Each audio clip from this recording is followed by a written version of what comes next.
mid to late 1789, follows S2E1. We will meet on Friday, Miss Withering. As long as that is acceptable to your father. Notebook in hand, Jemima had asked for a job on the surface while her bruises healed and her chest, where her ribs stung every so often. Her father had examined her, and had gone the next morning and the next, and all the mornings that week to speak to Francis Poldark, each time being told he was not at home. It is acceptable to my father, Jemima told Henshaw, smiling politely. And I am glad it is not delayed. For there was little point in being down the mine if the load towards Will Grace was not going to be exploited, and indeed, her small team had been sent east, to where Captain Poldark believed that it would meet with the Trevegi tunnels. And well it might, but not with the copper ore. So she took Henshaw's job of having the ore sorted into grades and put into carts while he went to blow some test pits towards Trevegi with Zaki Martin. The alternative would need some sort of way to remove deep water levels, a pumping engine. And it had been the night before that Jemima had written to William Wilde, manager of the Dingtong mines, and expressed her interest in joining Trevithick and his engine. He had asked her, following her as she walked home. It was something she could do instead of mining here, for once Poldark and Henshaw had dug to Grace, there would be little exploitable ore without an engine. So to work with Trevithick was the next logical step. Friday, Jemima confirmed, and handed him the tally book. Less than 2 weeks since they had discussed such a scheme. He was moving quickly. And no wonder, with a call on his money, Mrs. Henshaw's care. William Henshaw went off to check her arithmetic and grading, and Jemima turned to look out to sea. It was still as strange to her as when she had arrived, and she no more liked going out on it, or even being beside it as when she was younger, in the company of Davis and Humphrey. No matter that she was born in Cornwall, that fact was just that, a piece of information. Little about the place felt like home, not the landscape, nor the seascape. Both of her friends were coming back for the summer, that was one thing, and she had letters from them, both talking about their work. Humphrey could test the rock for her, though why she should worry when Captain Poldark refused to listen to reason. That was why Friday was a good day. It was very soon, and all of the shareholders would be there. Henshaw had asked her to speak to them, and Jemima said that she would. Perhaps it would lift spirits. All around her the mood of the mine was getting a little lower for every day that Captain Poldark was away. But something else had happened. It had happened once before, and this time, Jemima wanted it to stop, forever. She had gone to Mrs. Giddy the first time, that had been nearly a year before, and the woman had told her she must pad her breeches with rags, but that it would pass. And it had passed, until that morning. Did it come yearly, like the beginning of harvest or the springtime rain floods? What did it mean? She had found the rags that she had carefully washed out and dried as per instruction and caught it all that very morning. Was it the assault? Jemima could not recall anything traumatic happening at the mine a year before, but, with her father visiting Brentwood daily, telling Mistress Poldark that he must see her husband, the day before mentioning that if Francis Poldark did not come out to speak with him, John Withering would call in the Justice of the Peace. I left, to be told that Mr. Poldark was the Justice of the Peace. John Withering had told his daughter. Edmund House is Edward Giddy's brother-in-law and a doctor who I call on from time to time. He is granite firm and scrupulously honest. I am not about to wed. Davis had told her, as Jemima recalled her friend's letters, and had gone on to tell her of his partner Ames, had opened a second branch in Bath. Humphrey, meanwhile, had had the pleasure of Gregory Watt at Thomas Beddoes Pneumatic Institute, bringing with him investment from his father and from Wedgwood, to support the man recommended as he had been by Davis when Joseph Banks withdrew all financial support. Everyone knows Beddoes Institute is producing fine research at his institution. Only last week did Humphrey experiment on himself, would you believe, to prove that the oxide of azote be not noxious. Jemima held the letter to her chest. Oh, her friend. That would indeed be something Humphrey would do, and Jemima noted that she should ask Humphrey about everything he was doing there. How sad it was that he had lost the good opinion of Richard Duncan, his guardian after Jemima's father had recommended him to medicine. Gregory says he received your letter. He would not to Cornwall unless it were for you. You have decided to go in on the engine venture. Write me back and Gregory will come with me. He may come with me anyway for the air and the fish. So they would be coming, and she, Jemima, would be working at wheel leisure still. No matter. She had not promised Wilde, though she had written to express her interest, which was why it was so astonishing to see the man himself, flanked by the unmistakably giant figure of Dick Trevithick striding over the heath lounge towards the mine. It was Zaki Martin who put up the shout, and had gone over to the pair, shaking William Wilde's hand. Clearly they knew one another, and the two men stood looking at one another, talking. Dick Trevithick, on the other hand, cast his eye to the engine house, void of any pump. Then his wide, round face caught sight of hers and he smiled. Master Trevithick, Jemima declared, and she strode over to him. My apologies, I did not write. My father had me out of the county for several months, and then I was back here before I knew it. I was going to write. I have a theory. Trevithick said nothing for a few moments, and then nodded to Wilde, who pushed a hand in his direction as if to tell him he could leave. He stood by Jemima for a few moments, and then walked with her as she went to the office hut. Wilde has come to talk to Mr. Martin and Mr. Henshaw about the prospect of an engine, and the situation should Captain Poldark be hanged. Hanged. A cold dread filled Jemima's stomach. Hanged. Henshaw had mentioned poaching,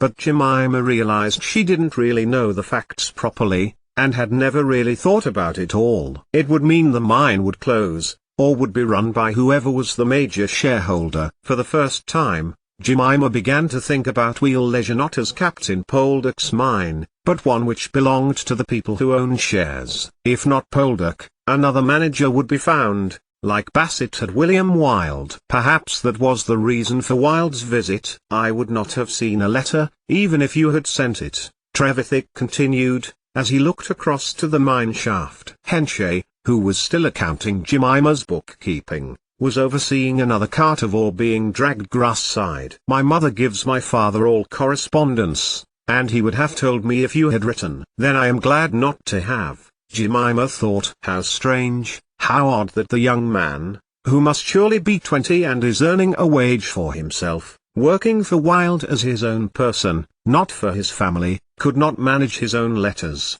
How is Sir Francis? My father was with him. Jemima changed the subject. I do not know, Trevithick told her, though I expect I would have heard if he had died. He has a brother that would take over the ownership of the Ting-Tongs. Look, Trevithick added, suddenly, guiding Jemima's shoulder round to face him, in a gesture that, before too long, would make Jemima feel alive.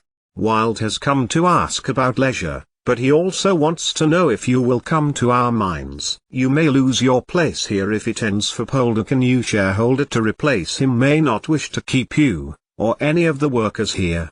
But that's just it, Jemima told him, and put her hand to Trevithick's forearm, moving his elbow and guiding him to the other side of the engine housing. When I was away, I met a man called William Smith, who spoke to me about a wonderful thing. And Jemima went on to tell Dick Trevithick about the stratification theory, and why she wanted to stay here, to get the rest of the copper up.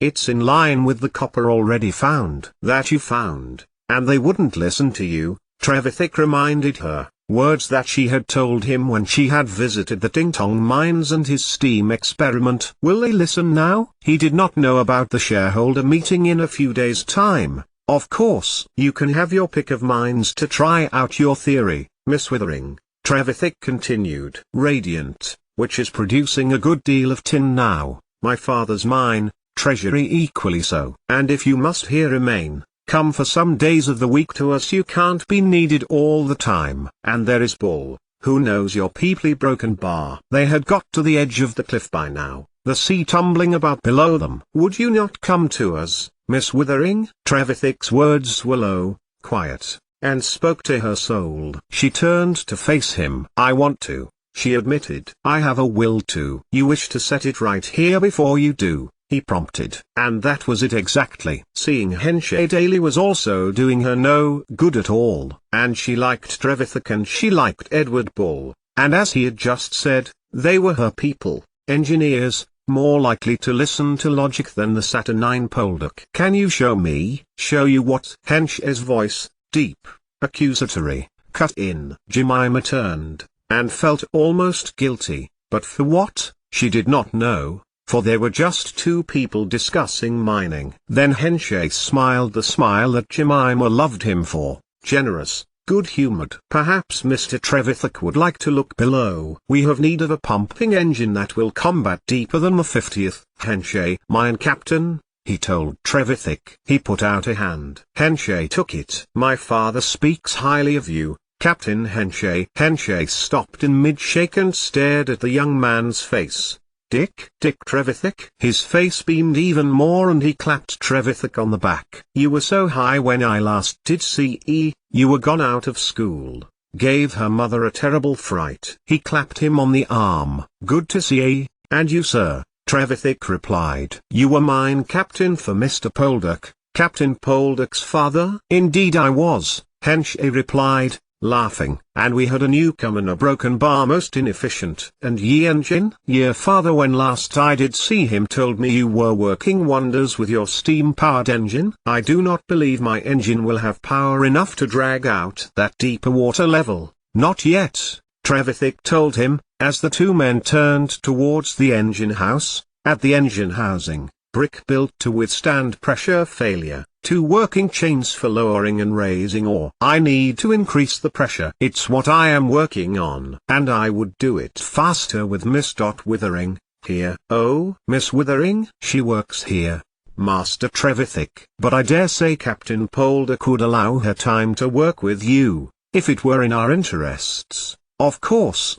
What an elegant and easy solution, Jemima thought, her heart racing with elation. "I was going to show Master Trevithick down behind the black stone." "With your permission, of course." She smiled to Hensha, who returned it with a frown. "Not my permission to give," he told Jemima, then turned to Trevithick. "You can go with Ms. Withering. I believe Zaki Martin wishes to survey a rock face," he added, twinkling at Jemima. "In readiness." "Please show Master Trevithick the way." Jemima passed a cap and candle to Dick Trevithick when they had gone into the mine office. She pulled off her outer clothing and put on her own cap. Zaki Martin behind them, picked up the flint, and lit their candles. It was clear that Trevithick was used to climbing down mines, and Jemima didn't even need to indicate where the engine rods and boiler would be situated. He was already looking and gauging, pulling out a slip of paper and pulling a pencil from his jacket and noting things down. "What?" she began, and Dick waved a hand. 30 fathoms, and what I have would work. And lower, and I need to up the pressure. So I will need to redesign. I will need help." The last part of the sentence was quieter this time and closer to her ear. "I understand," she told him, turning to look at him, and then gestured to more iron rungs that took them from the 30th, down to the south and the black stone. "Do you get stone like this in your mines, Master Trevithick?" Zaki Martin asked. "More skull than black stone. Mainly quartzite to the north, but the copper is rich and tin to the south." He followed Jemima down another ladder. Here the gap widened and a slight air struck their faces. "And add it to the mine somewhere, letting in fresh air, a long way away." Their candles flickered. Before long, on this lower level, came across the wall of sparkling black. Later, Jemima guessed, Zaki Martin was already in on the shareholder plan, for he was beginning to feel along the face with his hands. "It's down here," she told Trevithick, and took her hat from her head, a little crumbled stone sprinkling into her hair. The light illuminated all around and she held it to the gap between the black stone and the line of copper ore. If you imagine where the original line was, where it was first found, and drew line south, you would get to down here. Going southeast caught the very edge of this lode. She passed him her hat and squeezed between the two rock faces. Trevithick, who was not as slight as Jemima, and taller, passed back her hat and handed her his own. It was more of a struggle for him, but clearly worthwhile because Jemima could see the awe in his face. The whole of the cavern behind the black stone was a blue-green, with barely any quartzite at all. "O, Miss Withering," This ice a broken bar. I am astounded. And what is here? Why has Poldark not exploited this already?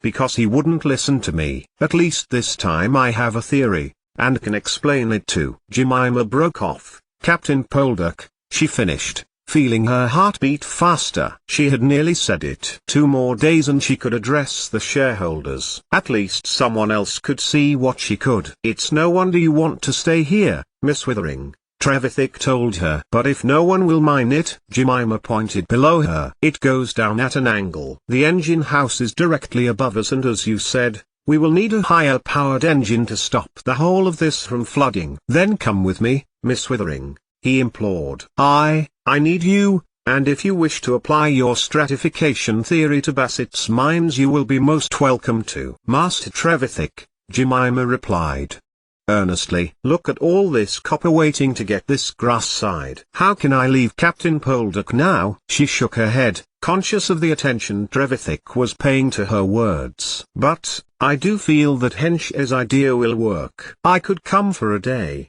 2 days. I do not want to leave this. She dipped her head to his ear. I have a plan, and it is clear to me that, according to your stratification theory, the copper could not head back east to Trevergy. They climbed back up, Jemima happier than she could ever have been. What she knew she could prove, and she was being taken seriously. If she went with Wild there and then, her father would have approved, and, too, she would be able to help on a pumping engine that could change the fortune of so many mines that were struggling with flooding. Hiraeth was ahead of her and he put out a hand as she ascended for her hand, which Jemima took. It was a matter of moments before they were relieved of their hats by Jago Martin, and Jemima had slipped on her overclothes. She felt moisture, and her heart sank. What was it? More importantly, how could it be stopped? Ting Tong was a tempting, exciting next step, Jemima thought as she found her old overskirt. It would have to do for now. Yet, wheel leisure was something she wanted to finish. Poldark and Enice had niggled her over her perfectly good hypothesis. The mine was more than Poldark himself now, though, and there may be enough shareholders on Friday who would welcome. Goodbye, Miss Withering, Hiraeth told her, as Wild and Hensha came out from the pit head. We hope to see you soon. Wild gave Hiraeth a quick look. Dick Hiraeth said nothing, but tipped his hat to Hensha and added, Miss Withering. Master Hiraeth, she acknowledged. Then she and both Captains Martin and Hensha watched them leave. We can do little until we get Ross back, Zaki Martin declared to Hensha, as Jemima took up the reckoning book again. As she began to account for the new load, she jumped as Hensha spoke next to her ear. Well? He was smiling. Jemima lowered the ledger and turned to him. I showed him the copper load. I told him Smith's theory. She told him. Zaki Martin is just as excited about the engine, he replied. Jemima resisted the urge to lean closer to him. Would you go to help? You'd be helping Wheel Leisure. I'll consider it, she told him. I have a speech to prepare for, and a doctor to see. Good, good. Hensha put hand over hers over the coal wagon edge, for a moment, then turned, and Jemima watched him head towards the mine office, then turned back to the copper ore. 88,888,888. It was later that evening, almost sunset, when she spied White Enice crossing the grass towards the mine office. She had done her best in the privacy of the pool that once served the engine. Fresh water from the moors trickled down and she stripped from the waist down. What was it? Why? And why her? She was determined to find out, and made sure she had the paper with her from her research. Her father's books had told her little, but one chink of light through the darkness had listed herbs that could be used to prevent the bloods. Enice was with some of the miners that evening, Jemima knew, and she steeled herself to speak to the man. He had told Poldark he practiced confidentiality, so he would not tell her father. And if not Enice, another doctor, and another, in another district, in another county, until she could be sure this wretched thing would stop. A couple of the younger lads were suffering from mine dust inhalation, so she waited outside until they left, nodding their heads and touching their foreheads when they saw Jemima standing outside, buoyed with the joy of being wanted, vindicated in her theory by Hensha, by Hiraeth, Wild, Zaki Martin, She stepped in after they had left and closed the door behind her, pulling across the wooden beam so no one could come in. From his position sitting at the mine table, Hiraeth waved a hand, thinking she was another miner, but she stood before the table and placed a guinea on the table in front of him. Hiraeth stopped writing, looked from the desk into the firm face of Jemima Withering. "I will be straight, Dr. Hiraeth," Jemima began. "I cannot ask my father, nor Chocorbina or Hals. I have something, a broken bar that I need help with. I have a list of things that will prevent it." Beside the guinea, Jemima placed a piece of paper. Dwight gave her a brief glance before taking it up and scanning the list that Jemima had made from one of her father's books. His mind darted from one scenario to another. Acacia, 7. Pennyroyal, a broken bar. Asafoetid, a broken bar. Dwight lowered the paper and gave Jemima a long look. "Miss Withering, I cannot in all conscience supply these to you unless I am certain you understand what the consequences are." He glanced to her face, and then to her stomach. "Dr. Hiraeth," Jemima replied, "I am a Methodist and as such, have prayed to God that I do not get these a broken bar." "These a broken bar," she stumbled,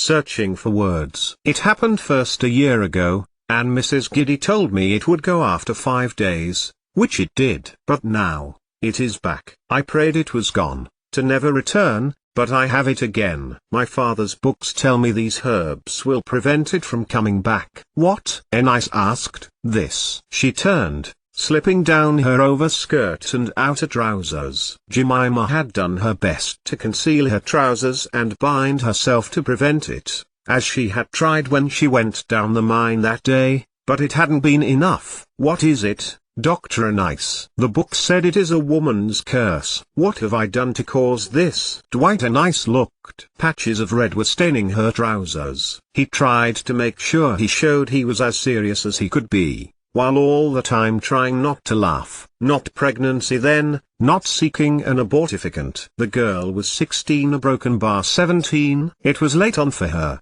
then. "And no one has told her? Do you have these, or could get them?" She continued to stare defensively at Hiraeth. "There were others listed," Jemima went on. "If the others are too expensive, a broken bar Queen Anne's lacy, a broken bar willow ... date palm, a broken bar pomegranatea, a broken bar artemisia." She added more desperately, as Hiraeth stared back at her. "Mirror, broken bar rui, a broken bar." When Hiraeth said nothing, but simply stared at her, Jemima added, "If the guinea is too little, a broken bar my father's, Dr. Darwin, sent a book. I must just stop this. And if a guinea is too little." She bundled up her skirt and outer trousers together, holding them in one hand, and crossed to get the bag. She guessed it might be the thing that was needed, but was loath really to part with it. Zoonomia sat on the table, bright in the candlelight. She had yet to give it up her father since coming home from the Wedgwoods and, until then, had quite forgotten she had it with her. "Miss Withering," Dwight said, as gently as he could, "there are many things, irreversible things, that could happen if you imbibe any or all of these in varying proportions," he began, "only one of which will prevent this bleeding, and it differs from woman to woman. I could not tell you which." Jemima pushed Zoonomia towards him desperately, in case he may say something different with such a prize in his possession. "Women, all women, get this bleeding, not once a year but once a month, unless they are with child. In fact, it is the absence of this bleeding that indicates a woman may indeed be with child. But no, I will not give you any of these. If it is because I have spoken harshly to you in the past." "A broken bar," Jemima proposed. "Harshly? As a man may speak. God is now reminding me that I am no man by cursing me." "Miss Withering," Dwight Hiraeth replied, "this is not of God. You cannot stop this. Not can I. And not with these. You will have this once a month until the time comes when you do not." "But," interjected Jemima. "About another 30 years." Jemima's mouth fell open. "All women have this?" Dwight Hiraeth nodded. "All women who are not with child or who are beyond the age of about 50, he confirmed. "And none of these will stop this?" Dwight shook his head. "What if a broken bar? What if I ask for them all at once? All the months together? 60 days a year for 30 years, a broken bar 180 days." Jemima brightened. her head happy with arithmetic. That's less than half a year. I could get the curse done by January, and never have it again. Miss Withering, Dwight began again, and then he stopped. It is cyclical, like the seasons. He got to his feet. Keep your guinea and I will borrow this book of your father's, but return it. And I will say nothing to him unless you wish me to. Anger flared in Jemima. So arrogant. Say nothing to her father unless she wished him to. Why had she come? She might well have found the author of the book from where she had copied the information. In fact, that might have been better. So Jemima said she said this. A nice side. A few of these will lessen the blood. I want it gone. Jemima replied, angrily, is there nothing that will do this? Do I need to travel to a different town or city and ask the opinion of a different doctor? She challenged him. Then, darting forward, Jemima took up the scalpel he had from the cloth on the desk. She held it out towards herself. Just tell me which organ it is. I am not for it. I will remove it myself. She held the scalpel to her chest. Miss Withering, exclaimed White in Ice, horrified, it cannot be stopped. But, he reached to her hand. Jemima let him take the knife from her. Jemima stepped back, gripping it firmer. I can make a tonic that will bring it down to almost nothing, if you are determined. And you will tell me the recipe? For I want it gone, every time. Forever. I can. I will. Jemima relaxed a little, and leaned forward, and Dwight thought she was going to try to grab for something else. Instead, she put the blade back from where she had taken it and pushed the guinea back towards him. If you can do that, then I would pay. She folded her arms. Is a guinea enough? I have more money of my own. A guinea is more than enough, Enice told her. Because I do not want these episodes, and I do not want my father to stop me from mining. Miss Withering, I am glad you came to me, Dr. Enice told her, and then said something else, which softened her feeling towards him. I am glad to hear of your theory. You are likely to be right. Both Henshay and Zaki Martin say it is so. He took up the paper again. I am sorry to have doubted you. I can get you what you need before next month. And tell me the recipe that I may make it myself. Indeed, Enice conceded. Before next month. And I will not tell your father unless you want me to. Then I am grateful, Dr. Enice, she told him, watching as he opened the cover of Zoonomia very carefully. My thanks, she added. To not have this again, however it could be managed, would be the best thing Jemima could wish for.